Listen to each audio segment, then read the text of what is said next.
All right, today we are talking about England versus Spain and piracy. So, when we start talking about England versus Spain, England during this time, there's some characteristics that we can understand it by. They have left the Catholic faith. They have joined the Anglican religion, which has the king or queen of England as the effective head of the religion.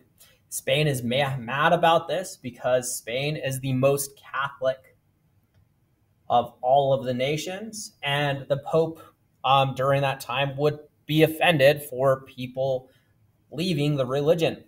Spain also has enormous amounts of wealth. Okay, when we start talking about Spain and their enormous amounts of wealth, other nations are going to see that wealth as opportunity. So resources formed the base of Spain's economy during this time. We've talked about this in class. It's going to be silver in the form of mines, like Potosi silver in the previous Incan Empire, as well as sugar in the Caribbean. So sugar plantations. This also introduces us to some other vocab for this unit, which is going to be crops grown specifically for profit. Sugar is an example of a cash crop.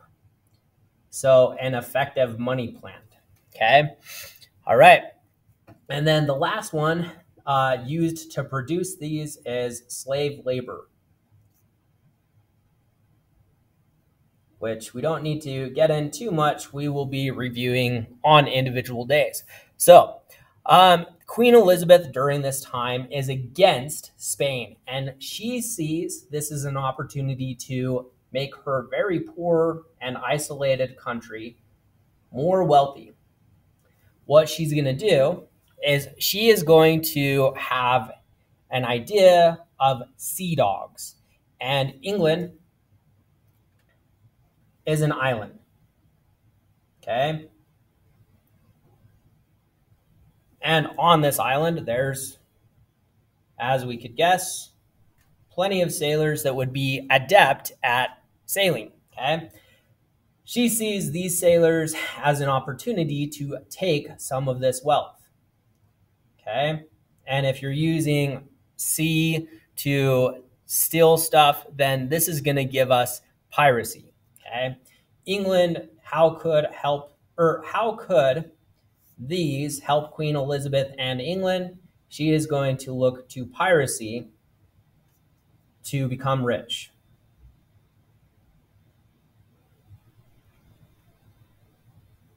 Okay, this would also help stimulate England's economy because it was kind of failing at that point. So they thought more money in, then more people are spending. Okay, so here we go. What did the English charters from the Queen allow English sailors to do? And what is the difference between a pirate and privateer? This gets us to questions of legality. If the Queen wants to go against Spain, okay, who is technically a wartime enemy, then the Queen would need to declare war on Spain. This is exactly what she's eventually going to do, but the Queen would need to start by preparing for war, okay? The Queen starts with pirates, and we could draw like however our pirate wants to look, okay? Skull and crossbones and a beard, right? And an eye patch, however you want to draw your pirate.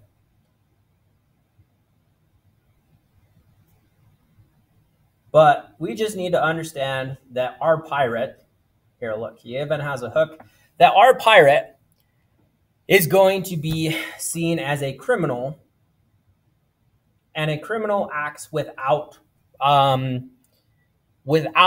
law to protect them, okay? If we wanted to make our pirate a privateer from protection from the Queen, then we would take our same pirate and we would put on his hook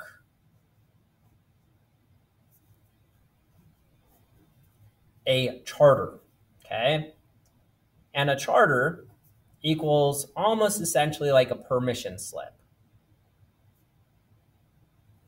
And the permission slip from the Queen Elizabeth during that time would say This percent is going to go to the queen, however much they take from Spanish galleons or treasure ships during this time.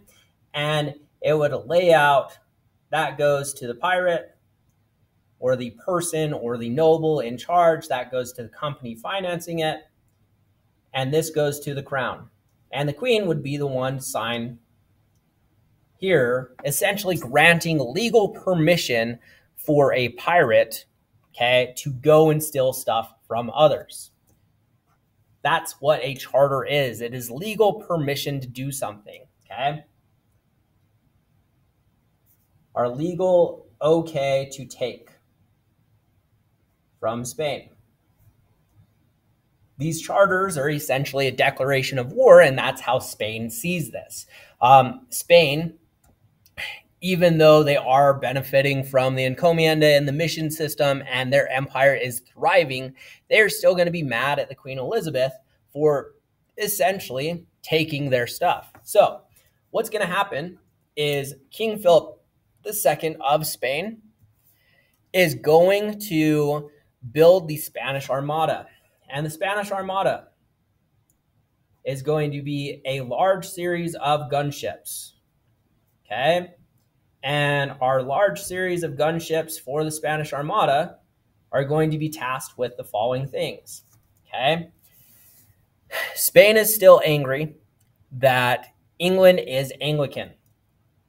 So there's this going to be an effort to reconvert Spain by invasion and forced conversion. Forced conversion is something that Spain used back then on Native American groups as well. It was convert or die. Another thing that Spain is looking to do is to find all those involved in the privateering industry in England that are using this island off the coast of Spain as kind of a pirate haven and bring privateers and the queen that allowed it to justice.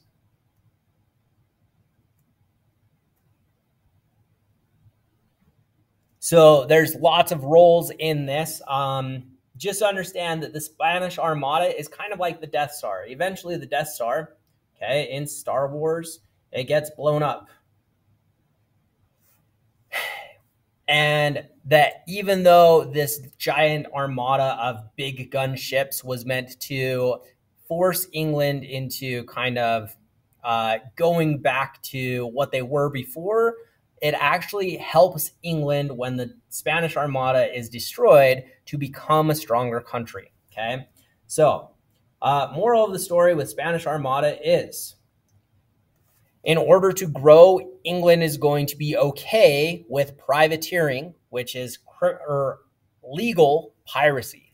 They are going to see that it is okay to take stuff that Spain is taking from the Americas, and this is going to cause lots of issues between Spain and England, but the Spanish Armada gets destroyed, and because it gets destroyed, England is able to get a foothold in the Americas. Okay, that is it for today. For sure, ask any questions if you have them.